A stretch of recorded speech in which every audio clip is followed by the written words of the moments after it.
What's up, guys? I don't do many knife reviews, but I got this Benchmade 710 and I was kind of surprised by it, so I figured I would just go ahead and make a review on it. Why not? It's a knife channel. I think most people like knife reviews, so why not? By the way, I just breached 1,000 subscribers, and I want to give an open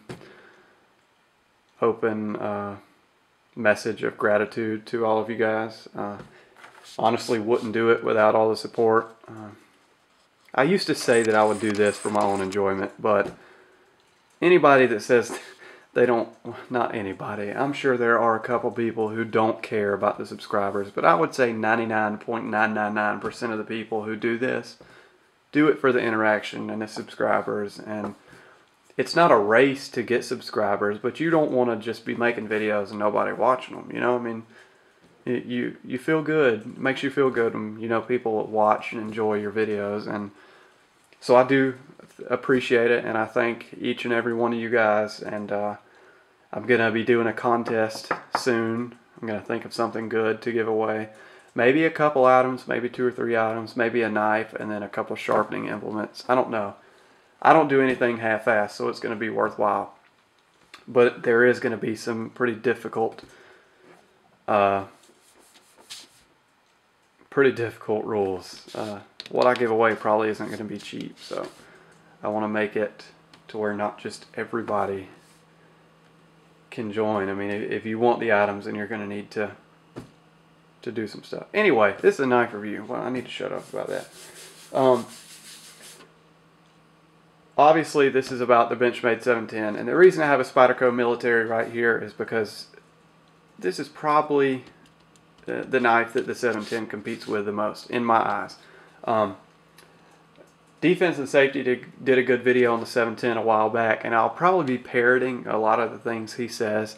So if somebody sees a correlation in the things we say, don't think I'm copying him. I just watched his videos and I have a lot of the same views as he did in that video, so may have some of the same ideas going on here. But the 710 to me is one of the best EDC knives there is. It's got a really comfortable handle. It's got a nice long blade with a very slight recurve. It's not too extreme, so it's not hard to sharpen, but it is just enough of a recurve to really make the blade around this portion just chew through materials.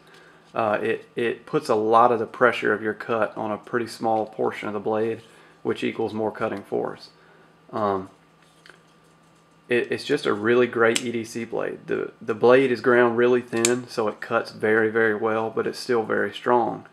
So it's a good compromise in between strength and cutting ability. The handle isn't all that ergonomic, and by ergonomic I mean it's not meant, it doesn't have all these curves and radiuses like the Spyderco does, but nonetheless it's still comfortable in your hand, very comfortable in your hand. It's also very secure since it has this kind of double hilt shape to it. You're not going to be sliding up past onto the blade here. This is a very substantial thickening right here, and it's going to keep you from sliding up on the blade should you be stabbing something. So I guess I'll just talk about what I like about the knife. The blade, first and foremost, you have a very, very big blade made of D2, which Benchmade runs at around 61, 62, I think. Could be 60, 61, but I think it's 61, 62 HRC, which is fairly hard, which should make for a blade that is very, very wear resistant and holds its edge for a good long time. When talking about the length of the blade, actual cutting edge, it's just a little bit longer than the Spyderco Military, as you can see, which is pretty impressive considering the overall length is much shorter than the Military. As you can see, the overall length and just the shape and size of the knife altogether are just smaller than the Military, but you have more cutting length. The The blade to handle ratio of this knife is something that I really like. It's almost a 1-to-1 ratio. The blade is just almost as long. The blade is almost as long as the handle, as you can see. There's probably an 1/8 of an inch extra handle. So you have nearly a 1-to-1 blade to handle ratio. So that means you're not carrying a lot of handle in your pocket with a little bit of blade, which I really like.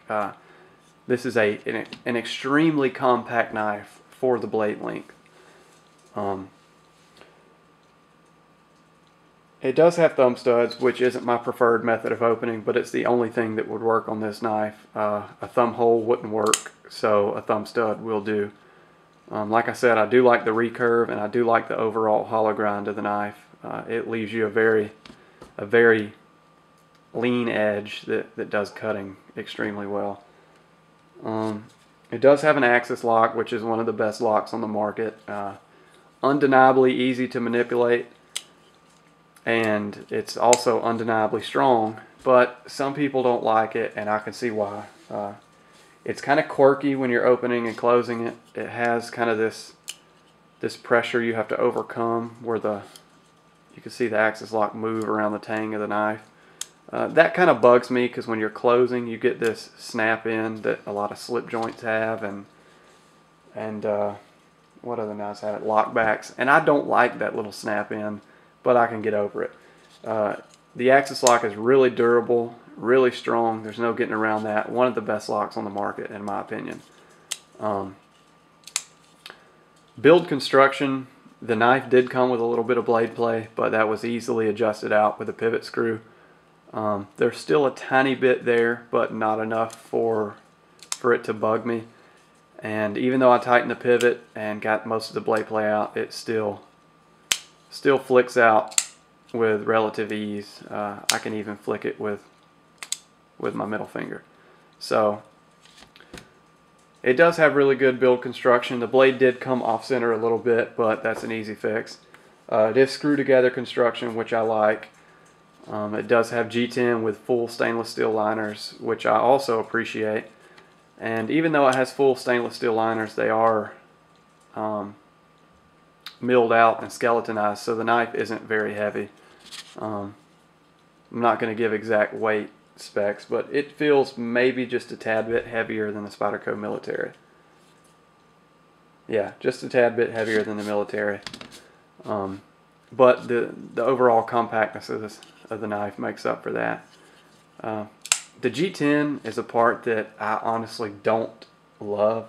It does have a little bit of a texture, but it's honestly not grippy like Spyderco's G10. This is about as grippy as the G10 that comes on Spyderco's Chinese models. You know, they have textured G10, but like the Tenacious and the Resilience, that they just aren't grippy. They kind of seem like they're dulled down a little bit, maybe sanded over. They don't have as many peaks or as high peaks, so they're just not grippy. For me, it's a preference thing. It's a non-issue because I'm not going to be using the knife hard enough to really warrant extreme grip. Just gripping the knife is enough for me in my daily cutting tasks. The pocket clip that it comes with is not great to me. It's a black painted pocket clip.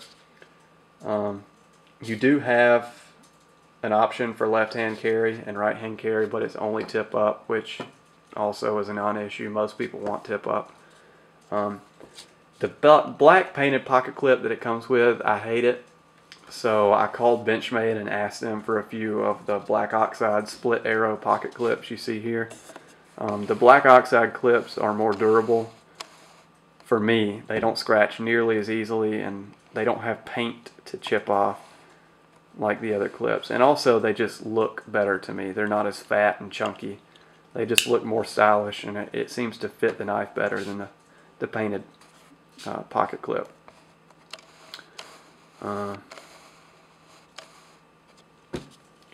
Overall fit and finish, if it was a score from A to F, like we're grading something, I would give it a low B. It's good, but like I've always thought of Benchmade, it's not where it should be for the price range. the fit and finish is fine.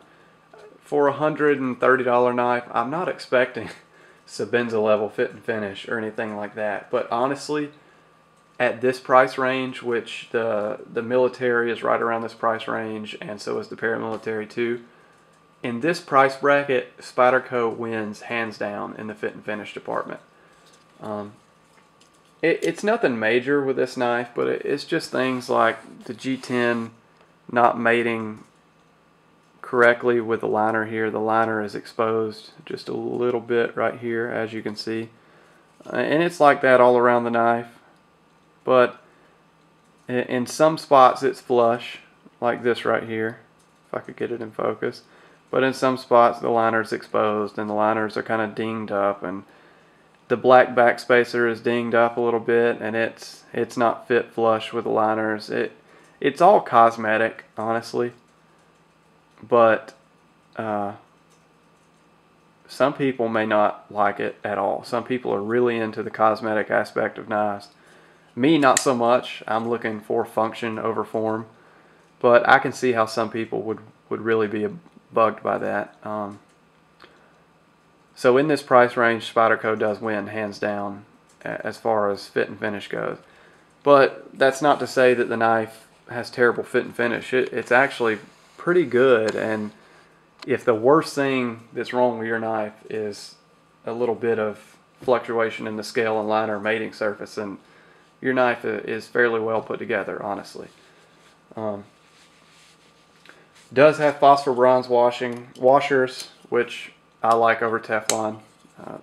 They seem to be tougher, which honestly Teflon washers would probably do fine for me because I'm not out there beating the crap out of my knife.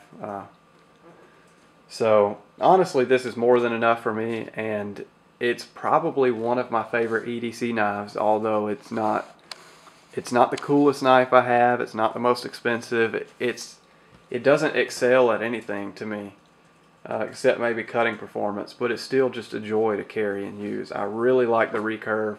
I'm really liking the D2 steel. It does hold its edge for a really long time and is extremely easy to get back to sharpness, honing it in the field. The blade shape just lends itself to cutting, and if you know me, then you know that's what I'm most concerned with, is cutting performance. And it's overall just a stylish knife. There's no getting around that either. It's just a good looking knife, and I would say that this one day will be a classic, just like the paramilitary too. So if you don't have one of these, I suggest going and picking one up. Really excellent knives. They're really, really fun to use. The grip is good. It's not excellent, but it's not coming out of your hands by any means. In reverse grip, not going to work at all. Not happening in the reverse grip. And a hammer grip. I think this is a hammer grip. I can't remember. Somebody will correct me. It's comfortable like this. I think this is reverse grip and this is chest lever grip. I don't know. It's all semantics, but this is comfortable to me. So gripping it like this and like this is comfortable, but like this, it's a no-go. The contour of the handle is just really uncomfortable like this. So anyway, I guess I'll just give a few up-close shots of the knife, and then I'll call it good. So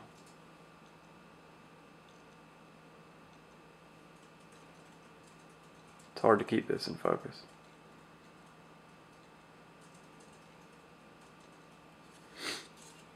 And the thumb studs are removable. If you want to get to this very last portion of the edge, the thumb studs are removable, and it allows you to get to that portion of the edge. Otherwise, it's pretty much impossible. You can see the nice lean grind of the blade. It's a very good cutter. Very, very good cutter. So anyway, that's my semi-review, quasi-ramble review of the Benchmade 710. Thanks for watching, and I'll see you next time.